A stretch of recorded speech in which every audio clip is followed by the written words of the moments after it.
తెలంగాణ రాష్ట్రంలో BJP party కంప్లీట్గా నిమజ్జనం అయిపోయింది. దానికి పాడగట్టి మరి తీసుకెళ్ళిపోయారు. నేను ఏం మాట్లాడుతున్నా అంటే, ఇప్పుడు బండి సంజయ్ వ్యవహారం మీరు అందరూ తెలంగాణ రాష్ట్ర వ్యవస్థ మొత్తం మీరు చూసిరు. ఆ చూసిన కథ పరంగానే మాట్లాడుకుందాం. ఎట్లా జరిగింది, ఏం జరిగింది, కథ ఏంది, లెక్కేందో మీకు పిన్ టు పిన్ వివరించుకునే ప్రయత్నం అయితే చేస్తా.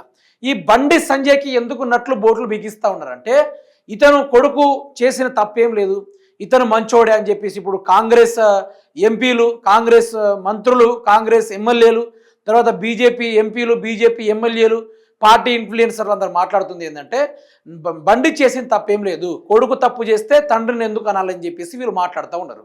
ఇప్పుడు పెంచినోని అనుకుంటే చూసినోని అంటామా? బండి సంజయ్ ఏం చేసిండు?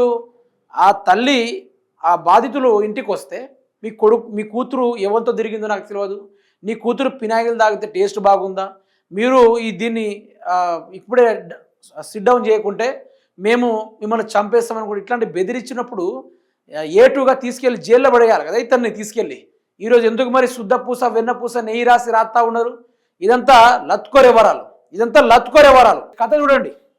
బండికి నట్లు బోల్ట్లు టైట్, కొడుకు ఇష్యూతో సంజయ్ వ్యవహారం మొత్తానికి తవ్వుతున్న బీజేపీ అధిష్టానం. తెలంగాణ బీజేపీని బండి ప్రైవేట్ సైన్యంలా మార్చుకున్నాడా అన్న దానిపై ఆరా. ఎన్నికల ముందు అధ్యక్ష పదవిని తొలగించిన కారణాలపైన పార్టీతో అంతర్గత చర్చ. కేంద్ర మంత్రి పదవిని అడ్డం పెట్టుకుని చేసిన ఘనకార్యాలపైన ఫుల్ ఫోకస్. ఒకనాడు బండి బలమనుకున్న బీజేపీ నేడు బండి వల్లే బలవుతుందా? ఏదో ఒకటి తేల్చేయాలని సీఎం సీరియస్గా డిసైడ్ అయినా కాషాయ ఢిల్లీ పెద్దలు ఇది మంచి నిర్ణయం తీసుకున్నారు. ఇట్లాంటి వాళ్ళు దేశంలో ఉండడం వల్ల మొత్తం రాష్ట్రం ఖరాబ్ అయిపోతుంది, దేశమే ఖరాబ్ అయిపోతుంది. ఒక్క సబ్జెక్ట్ లేదు మనిషికి, ఒక్క చదువు రాదు, ఒక సబ్జెక్ట్ మీద మాట్లాడమంటే మాట్లాడు. ఇతను అసలు ఈయన స్పెల్లింగ్ ఈయనకు వస్తుందో రాదో కూడా తెలియదు. ఈయన స్పెల్లింగ్ ఈయనకే రాదు. ఇప్పుడు కరీంనగర్ తరఫున ఈయన ఉన్నాడు కదా, కరీంనగర్ స్పెల్లింగ్ రాయమన్నాడు, రాయాడు. కరీంనగర్ ఎట్లా ఏర్పడిందో చెప్పాడు. కరీంనగర్లో మిడ్ మ్యానర్ ఉంది. ఆ మిడ్ మ్యానర్ గురించి, వాటర్ కెపాసిటీ గురించి, ఎంత టీఎంసీ వాటర్ ఉంది, ఎన్ని సీజన్లో ఏ సైడ్ వాటర్ పోతున్నాయని దాని గురించి ఒక్కసారి బండి సంజయ్ ప్రెస్ మీట్ పెట్టి అడగండి. ఏది కూడా చెప్పడు, ఎందుకంటే చదువు లేదు కదా. మన బ్యాచ్ అంతా బ్యాక్గ్రౌండ్ చూసుకుంటే తంబాకు అమ్ముకుంటూ అడ్డంగా దొరికిపోయిండు, అడ్డంగా దొరికిపోయారు. అట్లాంటి వాడికి బీజేపీ పదవి ఇచ్చిర్రు ఈరోజు అనేది ఇక్కడ నేను చెప్పే ముచ్చట కాదు. ఇది ఈరోజు సోషల్ మీడియాలో చక్కర్లు అవుతున్న ముచ్చట ఇది. అయితే ఎట్లయినా సరే బండిని కాపాడుకోవాలి. ఆర్ఎస్ఎస్ తెలంగాణ శాఖ తీవ్ర ప్రయత్నం. బండి కోసం బిఎల్ సంతోష్తో చర్చలు జరుపుతున్న తెలంగాణ కార్యవకాశం రమేష్ జీ. సంజయ్ లేకపోతే బీజేపీ లేదు అనే రేంజ్లో రిపోర్ట్లు. బండిపై వేటు పడితే బీజేపీకి అధికారం కష్టమేనని చెప్పే ప్రయత్నాలు. అంటే ఎన్ని లంగ పనులు చేసినా, ఎన్ని దొంగ పనులు చేసినా పర్వాలేదు, కానీ ఈయనను కాపాడుకోవాలని చెప్పేసి మాట్లాడుతూ ఉన్నారు. నేను ఏం చెప్తున్నా అంటే, ఇప్పుడు మనం చేసిన పనే లత్కోర్ పని, అందులో ఆడబిడ్డ జీవితాన్ని నాశనం చేస్తేమి, అందులో ఇంటికి వచ్చిన బాధితులతోటి వల్గర్గా మాట్లాడుతేమి, ఒక మహిళను చూడకుండా నోటికి వచ్చిన ఇష్టం వచ్చిన మాట్లాడినోడికి ఆయన లేకుంటే బీజేపీ పార్టీ లేదు, తెలంగాణ అధికారం రాగదు అని చెప్పి ఇలాంటి వాళ్ళకి పదవులు ఇస్తే నేను ఒకటే చెప్తున్నా, రాష్ట్రం సర్వనాశనం అవుతుంది. ఇప్పుడు తెలంగాణ రాష్ట్రంలో బలంగా కొట్లాడుతున్న బీఆర్ఎస్ పార్టీ అధినేతలకు నేను చెప్తున్నా, హరీష్ రావు గారికి, కేటీఆర్ గారికి, కేసీఆర్ గారికి, దయచేసి ఇట్లాంటి వాళ్ళకి చెక్ పెట్టండి.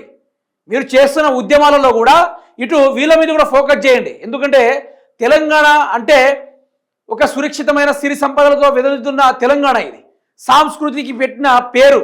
అయితే ఈ తెలంగాణ సంపదను కొల్లగొట్టడానికి దొంగలు ఉరుక్కుంటూ వస్తున్నారు. మరి వీళ్ళను అంతం పట్టించడానికి ఏకైక ఆప్షన్ బీఆర్ఎస్ పార్టీ క్యాడర్లే. దయచేసి వాళ్ళకి నేను విజ్ఞప్తి చేసుకుంటున్నాను. ఎందుకంటే మీరే ప్రస్తుతానికి ప్రజల కోసం కొట్లాడుతూ ఉన్నారు, తెలంగాణ రక్షణ కోసం మీరే కొట్లాడుతున్నారు. కాబట్టి మీకే విజ్ఞప్తి చేస్తూ ఉన్నా, దయచేసి కేసీఆర్ గారు ఎక్కడున్నా కూడా ఈ ఇష్యూని మీరు దయచేసి పట్టించుకోండి. అయితే ఇక వినండి, ప్రాంత ప్రచారక్ లింగం శ్రీధర్ జీ కూడా బండికే సపోర్ట్. అసలు సంజయ్కి కాచం రమేష్ జీకి ఉన్న లింక్ ఏంటి? కేంద్ర మంత్రి పదవి నుంచి బండి దిగిపోతే కాచం వచ్చే నష్టం ఏంటి? అది బీజేపీకి నష్టమా, సొంత ప్రయోజనాలు దెబ్బతింటాయనా? బండి ఇష్యూతో బీజేపీకి సంబంధం లేకపోతే భగీరథ లొంగుబాటులో party legal cell Antony Reddy ఎందుకు ఉన్నట్టు? బీజేపీ వెన్ను ముగ్గలాంటి ఆర్ఎస్ఎస్ను కొందరు సామర్థ్యాన్ని వాడుకుంటున్నారా? ఆర్ఎస్ఎస్ బీజేపీ నాయకుల్లో పెరిగిపోతున్న అనుమానాలు ఇవి. అయితే మన కాషాయ వీరుడు తెలంగాణ రాష్ట్రంలో మహిళ వీళ్ళ కొడుకు ఏ అమ్మాయి జీవితమైనా నాశనం చేయొచ్చు, ఏ అమ్మాయి జీవితమైనా నాశనం చేయొచ్చు, కానీ మనం ఇతన్ని కాపాడుకోవాలి. మరి ఏ లెక్కన మంచోడు మరి తెలంగాణ కోసం నిధులు తెచ్చిండా? మరి ఎన్ని సంవత్సరాలుగా మొత్తం నష్టం జరుగుతుందని మొత్తం ఆర్ఎస్ఎస్ వాళ్ళు మాట్లాడుకుంటున్నారు. ఈయన వల్ల తెలంగాణకు ఒరిగింది ఏంది? ఇట్లాంటి వాళ్ళ వల్ల తెలంగాణకు లాభమేంది? ఈరోజు ఇట్లాంటి వానికి ఓటేస్తే వీళ్ళ కొడుకు మళ్ళీ బయటికి వచ్చి మళ్ళీ ఆడబిడ్డల జీవితాలను నాశనం చేసుకుంటూ మన బిడ్డలనే మళ్ళీ జైలు పెట్టే కార్యక్రమాలు వీళ్ళు ముందుకుంటారు. మరి ఇట్లాంటి వాళ్ళకు ఓటేసుడు ఎందుకని అడుగుతున్నా. మరి ఈయనని బలపరిచినా ఏం చేసినా కూడా కరీంనగర్ ప్రజలు కూడా కొంచెం మేలుకోవాలి, అంతేనే కదా? నాకే రగులుతుందబ్బా ఇట్లాంటి వాళ్ళని చూస్తే, నాకే మండుతుంది, నాకే తెలంగాణ పౌరుషం తన్నుకొస్తుంది ఇట్లాంటి వాళ్ళని చూస్తే.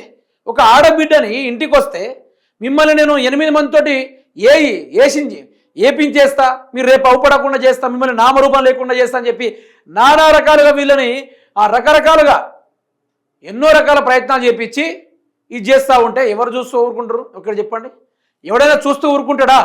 ఇది జరిగే వ్యవహారం లెక్క కనబడుతుందా?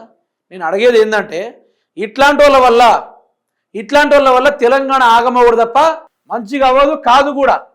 అందుకనే నిజాలు తెలుసుకోండి, నిజం మీద కొట్లాడండి, అంతే తప్ప మతాలతోటి ఇట్లాంటి ఆడబిడ్డల జీవితాలను నాశనం చేసేటోళ్ళకు ఓటు వేయకండి దయచేసి. నేను చెప్పేది కూడా అదే.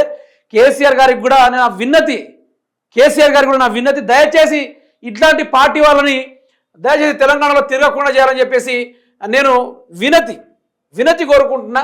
దయచేసి దీనిపైన ఫోకస్ చేయాలని కూడా కేసీఆర్ పార్టీకి కూడా నేను ప్రధానంగా విజ్ఞప్తి